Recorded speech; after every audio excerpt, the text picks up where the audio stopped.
הסיפור יש עם מי לדבר מאת שוהם סמית. יש עם מי לדבר הייתה תוכנית רדיו מאוד פופולרית בשנות ה-90, שבה מאזינים התקשרו. זה לפני עידן הרשתות החברתיות. מאזינים התקשרו לרדיו ופשוט אמרו את מה שיש להם על הלב. זה בעצם היה הצ'אנס היחיד של אנשים רגילים להתבטא. יש עם מי לדבר, שוהם סמית. פעם הייתי בת 16 ובלונדינית, והייתי מסתובבת ככה ברחובות עם מיני בלי בושה, והדבר הזה על הראש, ונהגים היו שורקים לי ברמזור וצועקים לי אם אני רוצה לשתות איתם קפה או רבע למשהו. לאנשים כאלה הייתי אומרת שרק הרגע אכלתי פריגורט מישמיש. עד שפגשתי את הבחור עם הג'יפ סוזוקי. אז אפילו לא ידעתי שקוראים לזה סוזוקי, אבל אריק הסביר לי. אריק זה השם של הבחור עם הסוזוקי. אמנם גם אותו פגשתי בכביש, אבל הכל היה כל כך שונה. הוא לא צפצף, שרק או ירק, הוא לא שאל אם אני רוצה קפה. הוא נתן לכל המכוניות שהיו בצומת לעקוף אותו, עצר בצד והוציא את היד שלו מהחלון כאילו שהוא מנסה לעצור טרמפים. הוא חיכה עד שאני אתקרב ואז התחיל לחייך. ככל שהתקרבתי, החיוך שלו שמתחת למשקפי השמש, אחר כך הוא הסביר לי שזה לא סתם, זה רייבן, היה יותר ויותר גדול. אבל לא בגלל הפרספקטיבה, בגלל שמצאתי חן בעיניו. הוא אמר שיש לו אליי דיבור רציני, וזה לא המקום. הוא רוצה את המספר שלי. נתתי. ובאמת באותו ערב הוא צלצל. הוא שאל אם אני זוכרת אותו.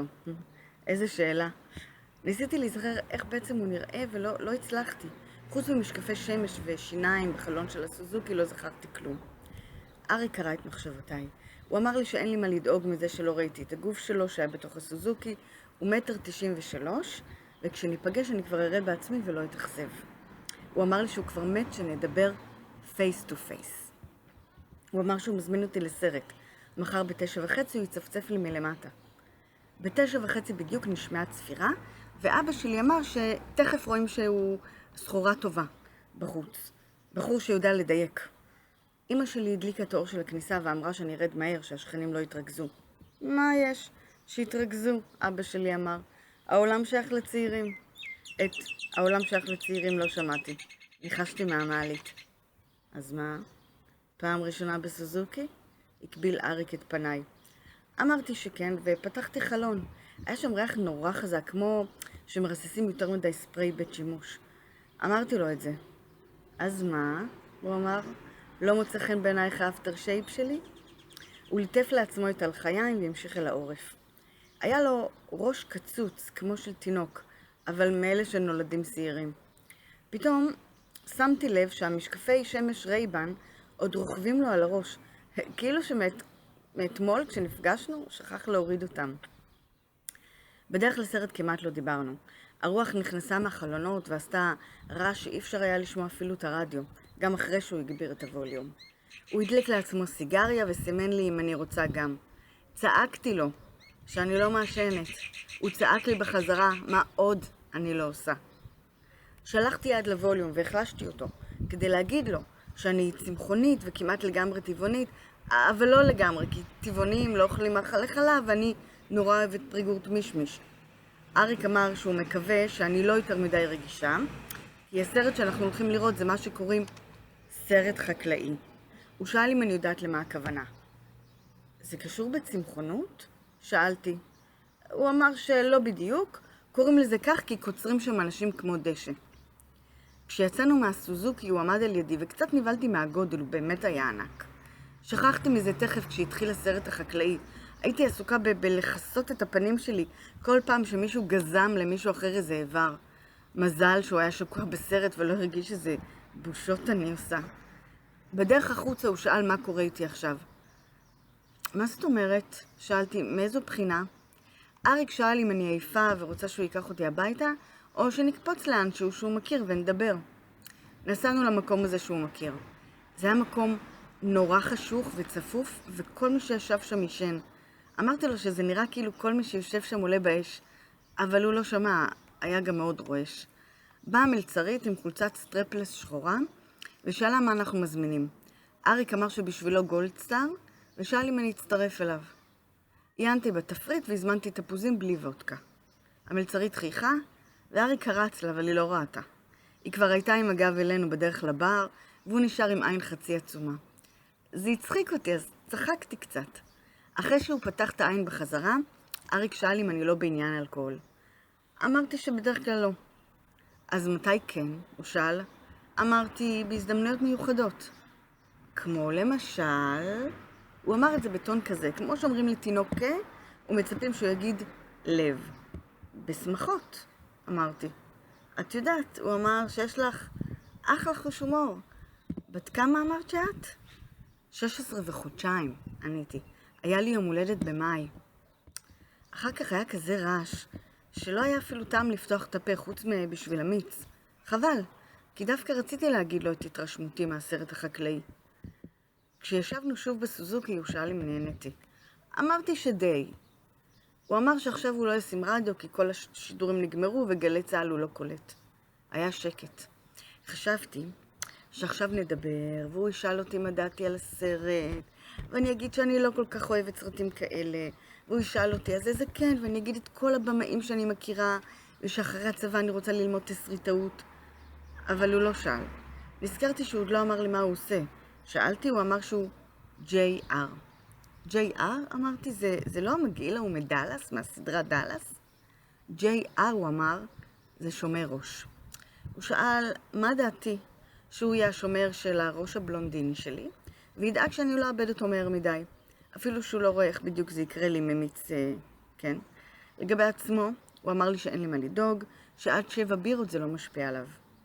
קיוויתי שהוא יגיד לי משהו נחמד, אבל הוא נראה לי מרוכז בנהיגה, אז חשבתי שהוא יותר טוב ככה, כי בכל זאת הוא כבר שתה 6. נדבקתי לחלון, וחשבתי שעכשיו שהרדיו לא מפריע לרוח, יכולה לנשוב ולעשות רעש כמה שהיא רק רוצה, וגם להזיז את מה שתלוי מהראי. בובת ברבי עם שיער בצבע כמו שלי, אבל חלק מקלות, שערות שמגיעות לה בדיוק עד התחת. ראו בדיוק עד איפה הן מגיעות, כי מישהו הוריד לה את כל הבגדים. איך שהפלסטיק של הגוף שלה היה ורוד. כשהגענו אליי הביתה, אריק אמר שהוא לא יודע מה איתי, אבל לדעתו זה היה אחלה ערב, והוא כבר התקשר אליי ונדבר. הוא התקשר למחרת ובדיוק כשלא הייתי בבית. אמא שלי אמרה שהוא נשמע מאוד חיובי ושאלה אותי אם אנחנו יוצאים. אמרתי לה שאתמול יצאנו לסרט והיום אני עוד לא יודעת. כמו שהמילים יוצאות לי מהפה, הוא מצלצל, ושואל אם בא לי לצאת איתו קצת יותר מאוחר לסיבוב. הוא צריך לאסוף איזה חלף, ואחר כך אפשר לשבת איפשהו ולדבר. ישבתי על הגדר של הבית לחכות לו, וחשבתי איך הוא יבוא ויפתח לי את הדלת, ויגיד לי משהו נחמד. אפילו משהו שמישהו אחר כתב והוא קרא. אחר כך חשבתי איזה ספרים יש לו בחדר, ואיך הם מסודרים, ושזה יהיה מרגש שנמצא ספר אחד שיש לשנינו. אחר כך ניסיתי לנחש מה הוא ילבש, ופתאום בכלל שכחתי איך הוא נראה. ואז נזכרתי שבעצם עוד לא ראיתי אותו באור, חוץ מהפעם הראשונה, אבל זה לא נחשב, כי אז הוא היה בתוך הסוזוקי ועם הרייבן. גם הפעם הוא היה עם הרייבן ובתוך הסוזוקי, אבל הפנים שלו נראו קצת יותר אדומים, כנראה באמת בהשפעת התאורה. הוא שאל אותי מה נשמע ומה העניינים, אמרתי טוב, בדרך כלל אני אומרת בסדר, כי אז לא צריך לפרט. אמרתי טוב, כי דווקא רציתי לפרט, ומיד הצטערתי, כי הבנתי שבעצם אין לי מה לפרט. מזל שהוא לא התעקש. במקום זה שאלתי אותו מה שלמה. הוא אמר שככה די נחס, איזה מניאק הרים לו את המראה הצדדית, בשביל זה הוא מדופרס. החנות חלפים היא ישבה בתוך תחנת דלק, אז הוא אמר יופי, נהרוג 2 ציפורים במכה. הוא לא חיכה לאיש עם האוברול הצהוב, וניגש בעצמו למשאבת דלק. שלף ממנה את הצינור, תקע את הקצה שלו איפה שצריך, ואמר לי להסתכל על המספרים ולהגיד לו מתי שזה מגיע ל-70. אמרתי לו. הוא החזיר את הצינור למקום וביקש ממני את הארנק שעל הדשבורד. לאוברול הצהוב הוא צעק, היי ג'ינג'י, תעשה את זה זריז! אפילו שהפרצוף שלו היה שחור כמו נפט גולמי. הוא לקח רוורס לאיפה שהלחץ אוויר ומילא, ובין גלגל לגלגל הראש שלו הציץ בחלון ושאל אותו, מה עניינים? אפילו שלא השתנה כלום. החנות חלפים עמדה 10 מטר מאיתנו, אז נסענו אליה כדי שזה ייקח טיק טק. הוא אמר שמצידו אני יכולה לחכות או לבוא. הלכתי איתו, כי אף פעם עוד לא הייתי בחנות חלפים. כנראה שהוא הכיר את המוכר של החנות חלפים, כי ישר כשנכנסנו הם התנפלו אחד על השני. המוכר דפק לו על הכתף כאילו טלפון ציבורי מקולקל, ואריק דפק עליו בחזרה, ושניהם צעקו, אחי, אחי! באמת הם היו קצת דומים. אריק שם לי יד מאחורי הגב, משך אותי אליו, ואמר לאיש חלפים, תכיר, ידידה שלי. לא היה לי נעים לבייש אותו, אז לא אמרתי כלום, אפילו שחשבתי שאולי הוא קצת הגזים. המוכר מעך לי את היד וחייך לשני הכיוונים, אליי וגם אל אריק, ואמר, נעים מאוד, ג'וקי. רק כשיצאנו משם נזכרתי שאריק בכלל שכח להגיד לו איך קוראים לי. בזמן שהוא הבריק את המראה, שאלתי אותו מאיפה הוא מכיר את הג'וקי הזה. היינו יחד בצבא, אריק אמר, באותו צוות. הוא סיפר לי שהוא היה בסיירת גולני, ושאל אותי אם אני יודעת מה ההבדל בין גולני לצנחנים. אמרתי שלצנחנים יש כומתה אדומה ולגולני חומה. אריק אמר שנכון, אבל יש עוד הבדל, שהוא ייתן לי רמז דק, גם זה קשור לבגדים. לא ידעתי. ההבדל הכי גדול, הוא חייך ויכולתי להרגיש את העיניים שלו ננעצות בי מאחורי הרייבן. זה שצנחנים הולכים עם תחתונים וגולני בלי. הסתכלתי עליו ועל הג'ינס שלו. חשבתי על מה שיש מתחת ועל הבובה הוורודה ועל איך שהוא שם עליי את היד וגם עוד לא אמר לי שום דבר נחמד. תכננתי איך לפתוח את הפה ולהגיד לו שאני רוצה הביתה. אבל בדיוק אז הוא שאל אותי אם בראש שלי ללכת איתו לפיצריה ושסוף כל סוף נשב ונדבר כמו בני אדם. אז מרוב בלבול אמרתי לו שכן, אפילו שאני לא אוכלת פיצות כי זה לא טבעוני. נסענו לפיצריה. הפיצריה גם כן הייתה בתחנת דלק, אבל אחת אחרת. איך שנכנסנו, הוא אמר שהוא מת להשתין ושאני כבר אתפוס לנו מקום. הפיצריה הייתה ריקה לגמרי, וכבר שמחתי, אבל המלצר, שנראה כמו מלצר, אמר שזאת שעה כזאת ושבלילה יותר מאוחר המפוצצים ויש גם זמר, ועכשיו אנחנו יכולים לשבת איפה שאנחנו רוצים. התיישבתי בדיוק באמצע והסתכלתי על הקירות. הקירות היו מצופים בלייסטים של עץ כי כנראה שזאת הייתה פיצריה בסגנון כפרי. מהתקרה התנפנפו דגלים של איטליה ושל חילות צה"ל. הכל היה מלא תמונות של טנקים וסמלים של כל מיני יחידות, וגם העץ של גולני. רציתי לקום ולברוח משם, ואפילו לא היה אכפת לי מה הוא יחשוב, ואם הוא יעלב שככה עזבתי אותו בלי להגיד כלום. למה יחשוב על המלצר והחבר שלו, ג'וקי? התחלתי לדמיין איך הוא יראה כשהוא יחזור מלהשתין ולא ימצא אותי. אבל אז בדיוק הוא חוזר, והמלצר גם, עם התפריטים. אריק אמר שממש קשה לו, והוא בדילמה בין נפוליטנה לאנשובי. שאלתי אותו אם חוץ מפיצות ובוואריה, אם בפיצריה הזאת מה לאכול. מה זאת אומרת? הוא אמר, זאת פיצריה, לא? אמרתי שבעצם אני לא רעבה, אפילו שכן הייתי. איך שאת רוצה, הוא אמר. למלצר הוא אמר, אני אלך על האנשובי, ושיהיה עם הרבה גבנץ ובלי קמצנות. הוא קיבל אחת ענקית, התנפל עליה ושאל אם אני לא מתחרטת. אמרתי שלא, ואני לא רעבה, וגם אם הייתי, כזה גודל אני בשום פנים ואופן לא מסוגלת לגמור. בשבילי זה כלום, הוא אמר. הייתי מחסל כמו כלום אחת בקוטר של טסה. לא ידעתי מה זה טסה, אז העדפתי לשתוק, וכדי שלא יחשוד בי חייכתי. חייכתי אפילו שלא הייתי במצב רוח מרומם בכלל, ורק חשבתי שיגמור כבר ונלך. מזל שהוא היה רעב ואכל מהר. הפה שלו עוד היה מלא גבינה מותכת ואנשובי, כשהוא אמר למלצר שהיה אחלה, והוא כבר יכול להקפיץ אלינו פעמיים בוואריה. אבל אני לא אוכלת בוואריה. לחשתי את זה. הסתכלתי על המלצר. המלצר הסתכל על הפה של אריק, כאילו הוא מחכה לראות את המילים נפלטות ממנו. תביא 2, אריק אמר, מקסימום אני יורד עליהם לבד. תגידי, מה הקטע שלך?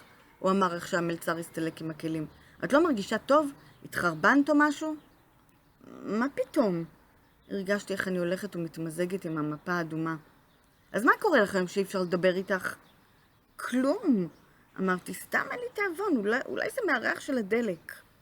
אז למה את לא מדברת?